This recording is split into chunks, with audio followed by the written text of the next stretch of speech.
May malaking dahilan talaga si Reeves kung bakit hindi nito kinuha ang 4 years extension niya sa Lakers na nagkakahalaga ng 89.2 million. Bukod sa sobrang baba para sa isang third option sa lineup, isa rin sa dahilan na nakikita ay ang plano talaga nitong si Reeves ngayon ay magpataas ng salary stakes niya sa susunod na summer. Magiging eligible kasi siya para sa 5 years 246.7 million max deal para sa Lakers.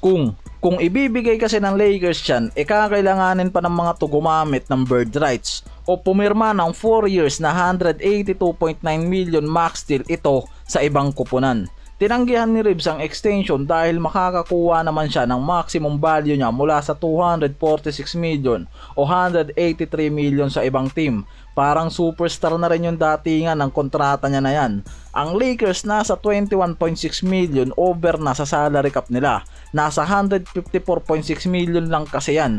At nasa loob pa rin sila ng first apron sa luxury tax nila, kaya nasa unang limit na yung mga to ngayon. At nasa hard cap constraints na sila, na dahilan kung bakit limitado na sila magbigay ng malaking value sa extension contract, at syempre isa rin yan sa dahilan kung bakit hirap silang makakuha ng top tier center sa trade na malaki ang halaga sa market.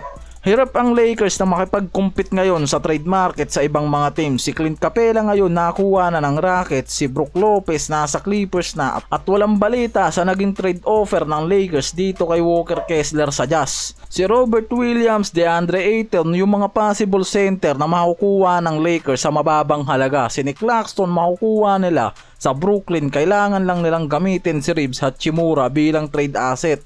Dahil yan din mismo yung asset players na gustong makuha mismo ng Nets. Nag-option in ng 52.6 million player option ngayon itong si Lolo Bron na naglalagay pa sa Lakers sa isang massive cap load. At nagpasok sa Lakers ngayon sa luxury tax apron nila. At si Luka ngayon inaasahan namang pipirma ng 4 years max deal sa Lakers na nagkakahalaga ng 228.6 million o 5 years na 296 million para sa long term plan ng Lakers sa kanya.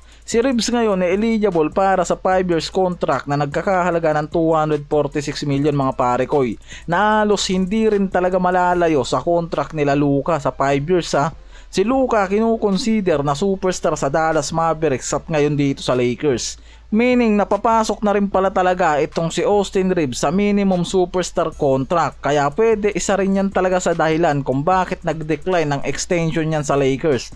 Dahil kung magsasign siya next summer sa Lakers, eligible siya pumasok sa 5 years na nagkakahalaga ng 246.7 million max deal. Para na ring tatlong superstar ngayon ang papasahurin ng Lakers sa susunod na season. At sa ibang teams naman, eligible siya para sa 4 years, 182.9 million max deal. Parang superstar na rin pala talaga ngayon si Austin Reeves.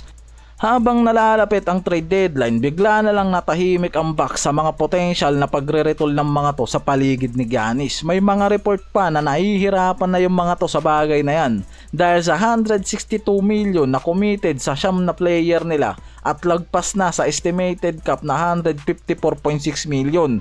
Kaya limitado ang Bucks na makagawa ng trades o pagkuha ng mga players gamit ang exception. At wala silang first round pick hanggang 2028 mga parekoy, at ang 2025 pick nila na-swap rights pa.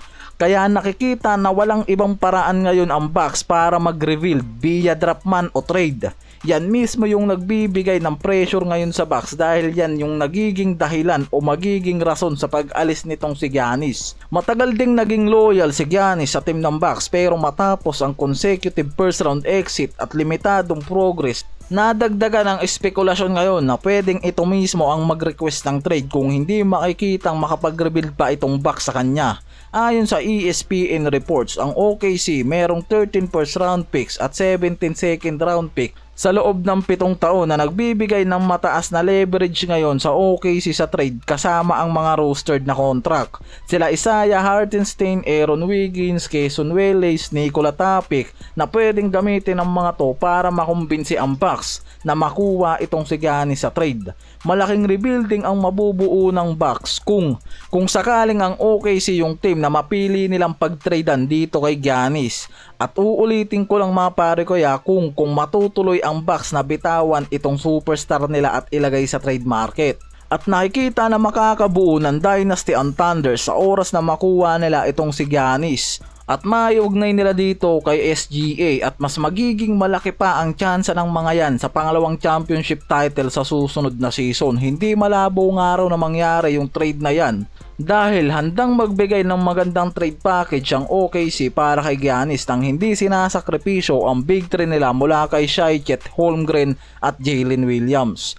Ang Bucks ay nakikitang magiging interesado rin makakuha ng draft capital at iba pang asset mula sa OKC dahil nga matured enough na rin sa roster si Giannis.